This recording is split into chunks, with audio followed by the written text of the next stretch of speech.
Bienvenidos y bienvenidas a su programa Monseñor Romero y la misión del Evangelio. Un programa que lleva dos objetivos: conocer a Monseñor Romero y estudiar la Sagrada Escritura con un juicio crítico desde la teología de la liberación. Cada día tendremos un encuentro con Monseñor Romero y con el Dios de Jesús.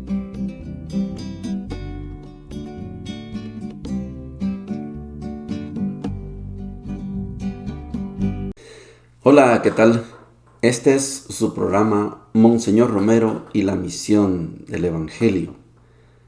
Es miércoles 5 de febrero, miércoles de la cuarta semana del tiempo ordinario.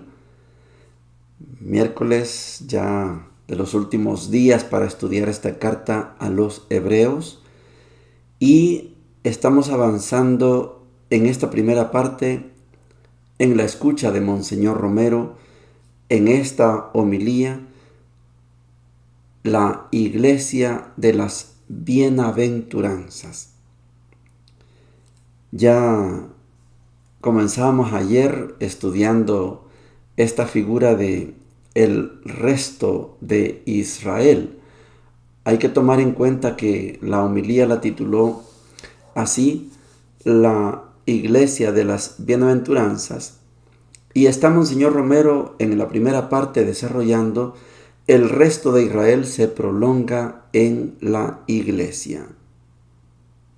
Ayer escuchamos cómo la presencia de un pueblo salvadoreño, decíamos, pero también cualquier pueblo, garantiza que son consecutivamente el pueblo de Israel, pero ese resto de Israel, el pueblo que fue fiel, no el infiel, estos que seguían a los reyes, a los sumos sacerdotes y que no le hacían caso a los profetas. El resto de Israel es el pueblo fiel. Hoy vamos a terminar esta parte de el resto de Israel se prolonga en la Iglesia. La segunda parte se titula El día del Señor nos abre a perspectivas escatológicas a la esperanza cristiana. Y la tercera, Cristo es la fuerza de esta Iglesia que peregrina en fe y esperanza. Hoy les decía, vamos a escuchar la parte final de ese resto de Israel. Tiene unas características ese resto de Israel y Monseñor lo describe adaptándolo a la vida del pueblo salvadoreño. Oigamos a Monseñor. Es conveniente leer el Viejo Testamento, leer sobre todo los profetas y escuchar en el acento de los profetas las reprensiones severas, los llamamientos al orden que los profetas hacían incluso a los reyes, a los gobernantes, a los ricos, a los que abusaban, a los que atropellaban en su pueblo. Ustedes son la causa de que Dios rompa su alianza con este pueblo, les decían los profetas, y llamaban a penitencia: conviértanse, renuévense.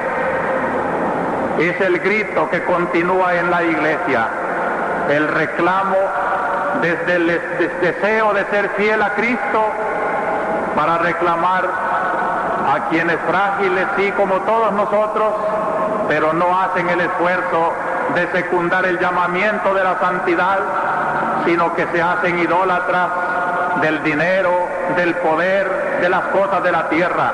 Conviértanse, sean fieles a la alianza de su bautismo, sean fieles a su Señor. Este es el resto de Israel al que alude Sofonías después de describir las terribles injusticias de aquel tiempo, los orgullos, los lujos de los poderosos, para llamarlos y prometer: en medio de ti dejaré un pueblo pobre y humilde, dice la palabra de hoy de Sofonías. Esto es lo que quiere la Iglesia, un pueblo humilde, un pueblo seguidor de Cristo, un resto.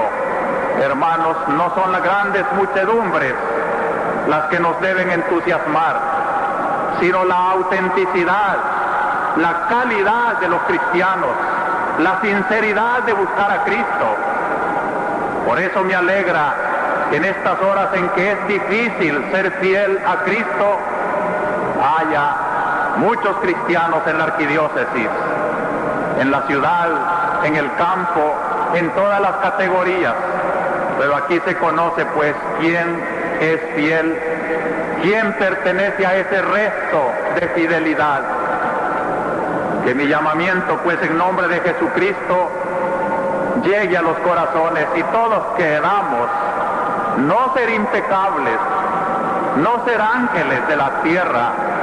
Todos somos pecadores, todos tenemos malas tendencias, pero que al menos se note un esfuerzo de autenticidad, de confesar los pecados y de luchar por no estar contentos nunca entronizando el pecado en el mundo, que luchemos por derribarlo,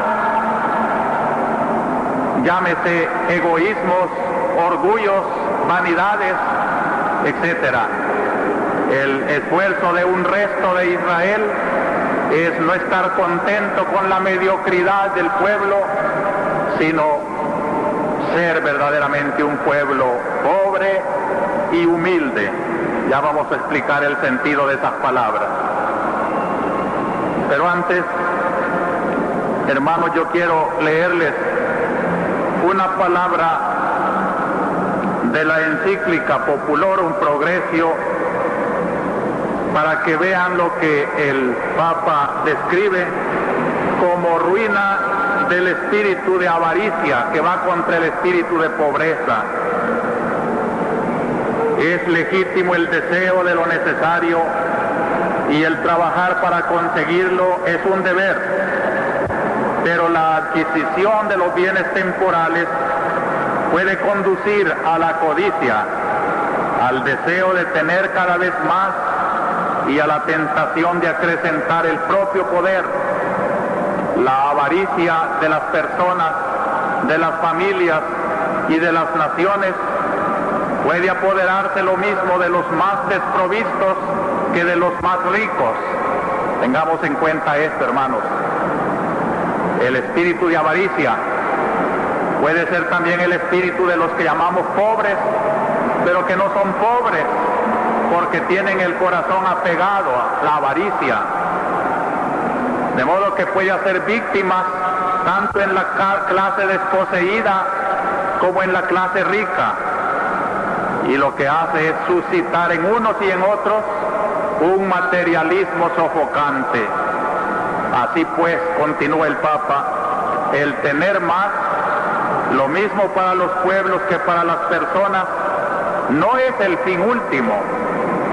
Todo crecimiento es ambivalente, necesario para permitir que el hombre sea más hombre, lo encierra como en una prisión desde el momento en que se convierte en el bien supremo que impide mirar más allá. He aquí las consecuencias. Entonces los corazones se endurecen, los espíritus se cierran, los hombres ya no se unen por amistad, sino por interés, que pronto les hace oponerse unos a otros y desunirse. La búsqueda exclusiva del poseer se convierte en un obstáculo para el crecimiento del ser y se opone a su verdadera grandeza. Y fíjense en esta frase lapidaria con que termina el Papa. Para las naciones como para las personas, la avaricia es la forma más evidente de un subdesarrollo moral. Quiere decir que subdesarrollados no solo son los que carecen de bienes materiales, también son subdesarrollados morales los que, teniendo todas las comodidades, tienen espíritu de avaricia. Es la parte final del primer segmento de la homilía, eso de que el resto de Israel se prolonga en la iglesia, y Monseñor, en su estilo de profeta, en su estilo de catequista, sabe decir cuándo sí y sabe decir cuándo no.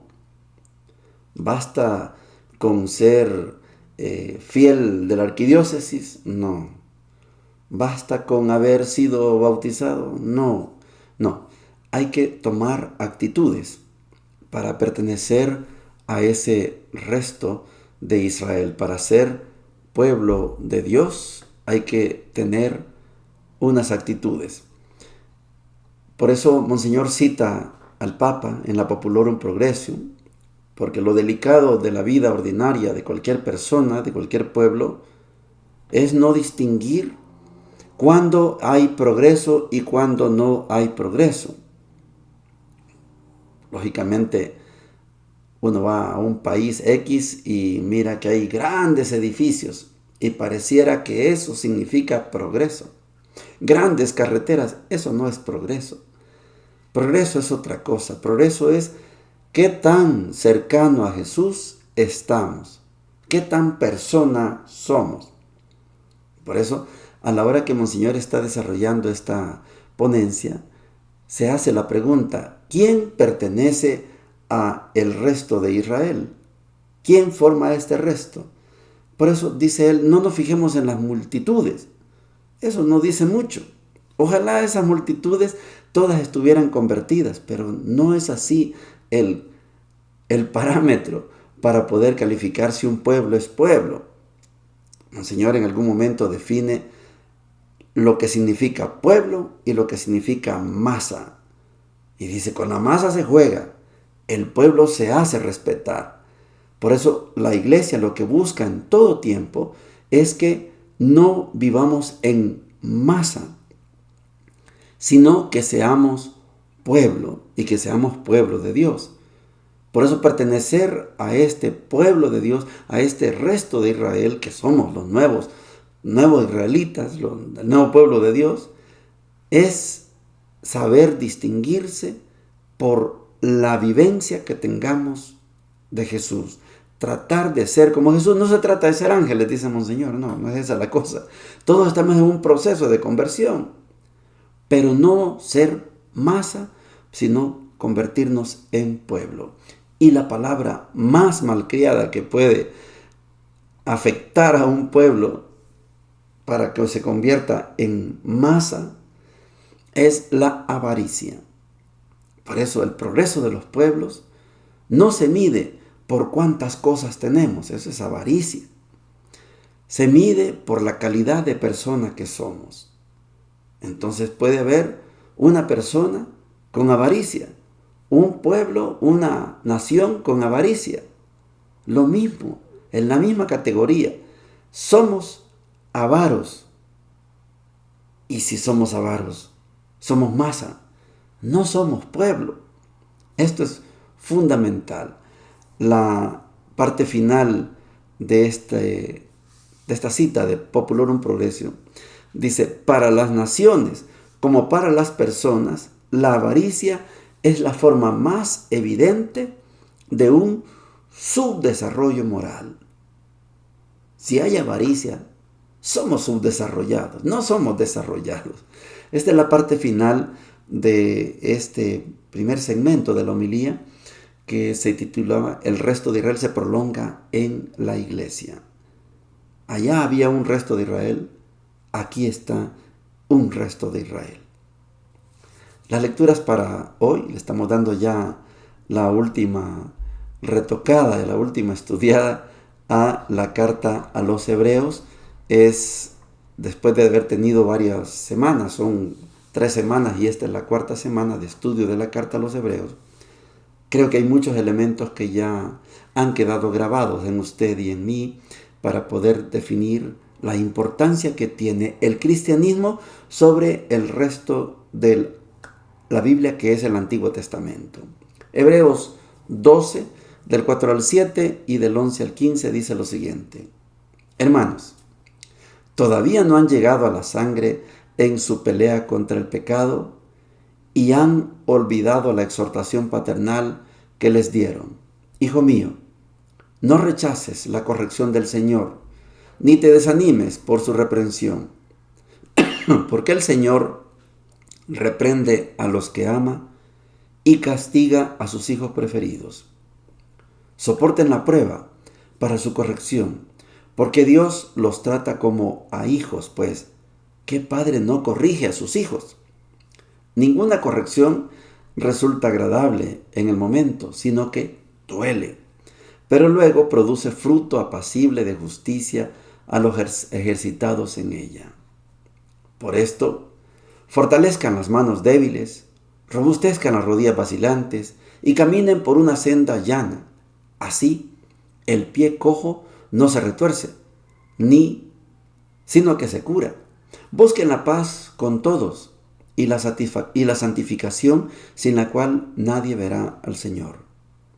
Procuren que nadie se quede sin la gracia de Dios y que ninguna raíz amarga rebrote y haga daño contaminando a muchos. Palabra de Dios, te alabamos, Señor. Ayer tuve una plática muy amena. Es una persona que no escucha el programa, por eso lo cito. Me contaba de su niñez, de su infancia y de su juventud, cómo era la educación en aquellos entonces. Una mirada, un dedo, era suficiente para saber si yo estaba haciendo algo bien o estaba haciendo algo mal. La corrección de papás a hijos en aquel entonces bastaba con un gesto. Esta educación de un padre, de una madre hacia sus hijos, es la corrección que pone la carta a los hebreos de Dios a sus hijos. Somos hijos de Dios. Por eso Él nos reprende, por eso Él nos corrige, por eso Él nos da azote alguna vez, porque nos ama, porque no quiere que seamos, en palabras de Monseñor Romero, no quiere que seamos masa, quiere que seamos pueblo de Dios. No rechacen la corrección, acepten. Les va a ser amarga al principio, pero después van a disfrutar. Yo les cuento que tenía 8 años, un niñito descalzo, pero trabajaba en el tabaco junto con mi familia, mi papá. A veces nos tocaba desvelarnos serenando el tabaco y era un trabajo para hombres, pero nosotros los niños estábamos metidos ahí.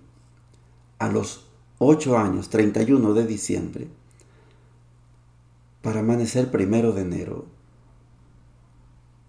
los trabajadores de mi papá se emborracharon y me emborracharon a mí. Yo tenía 8 años, yo no sabía qué era eso y me dieron un vaso a tomar y yo me emborraché, 8 años. Mi papá me descubrió y me sentó en un banquito y me dijo: usted va a tomar cuando me vea tomando a mí. Yo no vi tomando a mi papá y hasta hoy yo no he aprendido a tomar licor. Esa fue una reprensión. Yo era un niño inocente, lo hice sin saber. Los trabajadores se divertían conmigo, bichito, niño, caminando de lado a lado. Sí, yo fui un payaso para ellos. Pero mi papá, la reprensión fue muy bonita. Usted va a tomar cuando me vea tomando a mí. Mi papá no era un borracho.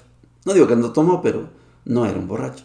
Y yo aprendí, y hasta hoy, a mis 63 años, aprendí que no debía hacer eso. ¿Funcionó el método de la corrección? Sí. La carta a los hebreos pone el énfasis en esta corrección que Dios hace a sus hijos. Allá, en el pasado, lo hizo con Israel. Ahora lo hace con nosotros. Israel no aprendió la lección. Aprendámosla nosotros. No rechacemos la corrección. No rechacemos.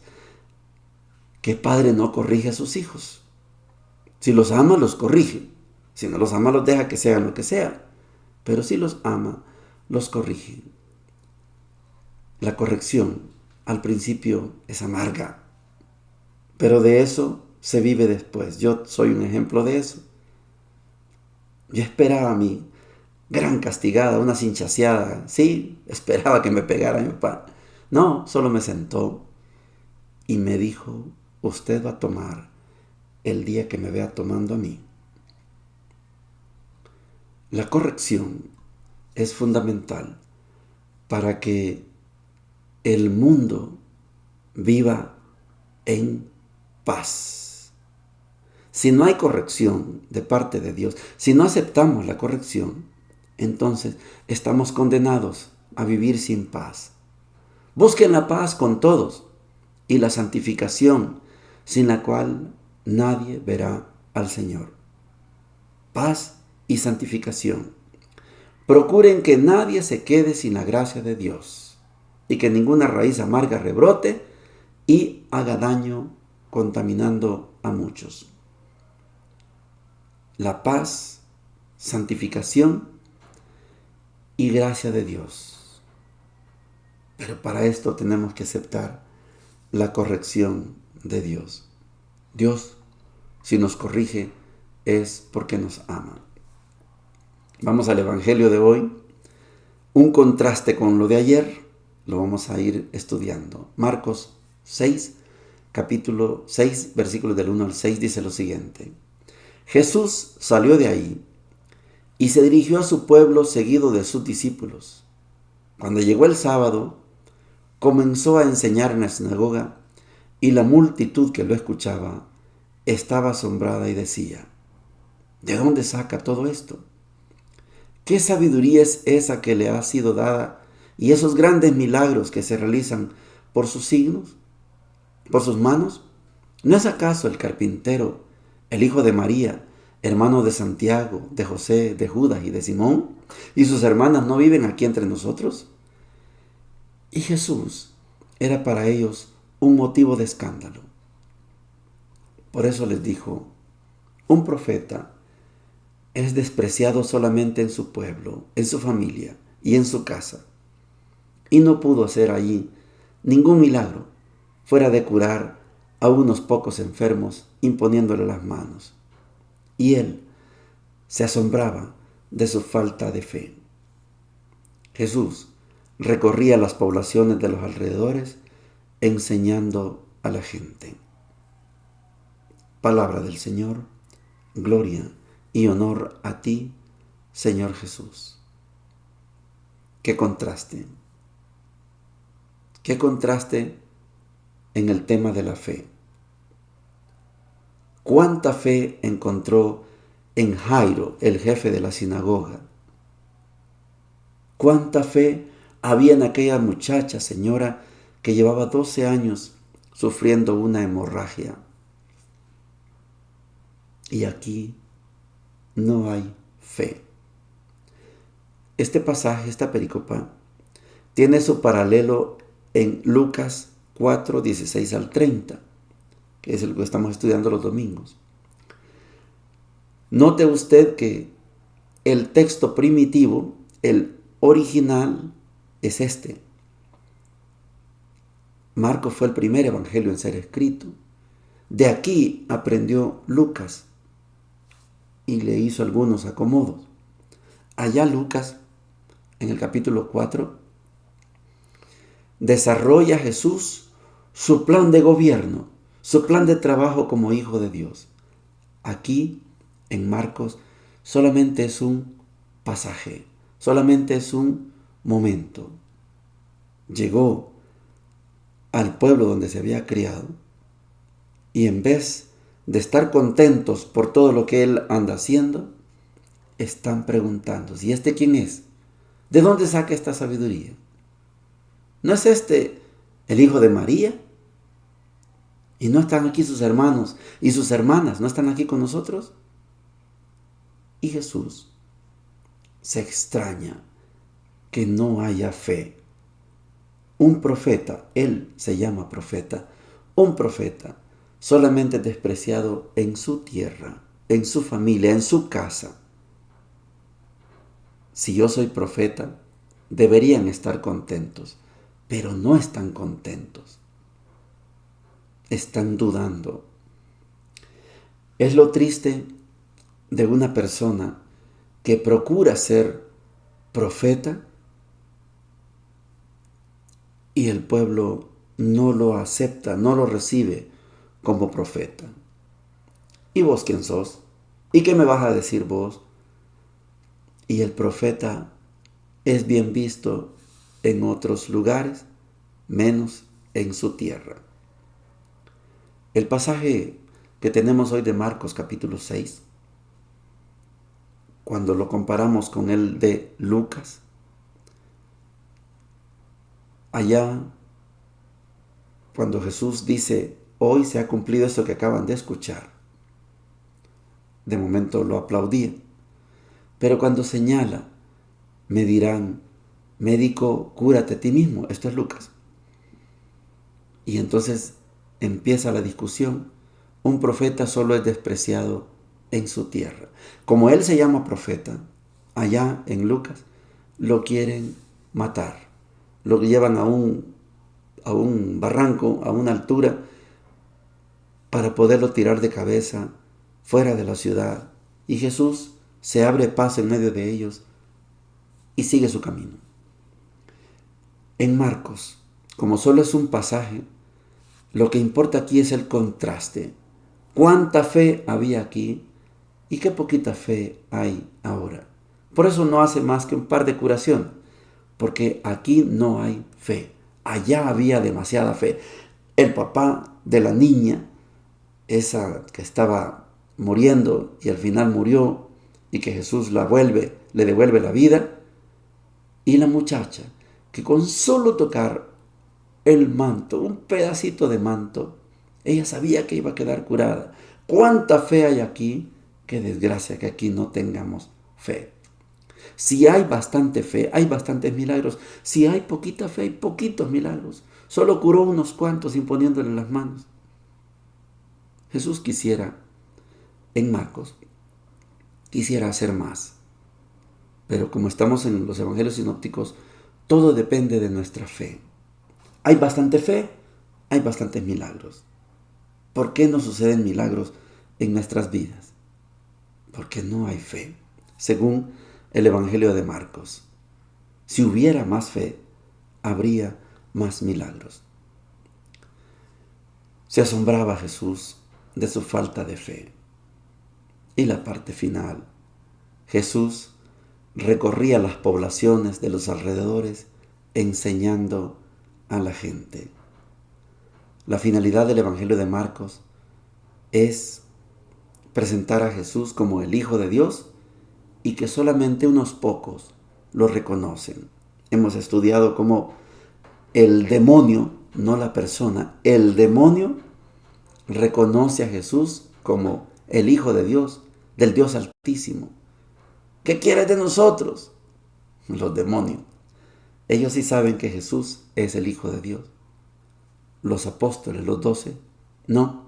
El centurión, sí, pero cuando Jesús ya está muerto. Pero los que leemos Marcos nos damos cuenta verdaderamente que Jesús es el Hijo de Dios. La finalidad de Marcos es que usted y yo entendamos que Jesús es el Hijo de Dios. Y hoy plantea ese gran desafío. ¿Cuánta fe hay aquí? ¿Cuánta fe hay allá? Depende. Si aquí hay bastante fe, hay bastante milagro. Aquí hay poquita fe, hay poquitos milagros. Nuestras comunidades, nuestra iglesia, tiene ese gran desafío. ¿Queremos milagros? Debemos aumentar nuestra fe. Bendiciones para todos y para todas. Hemos presentado Monseñor Romero y la misión del Evangelio. Hasta la próxima.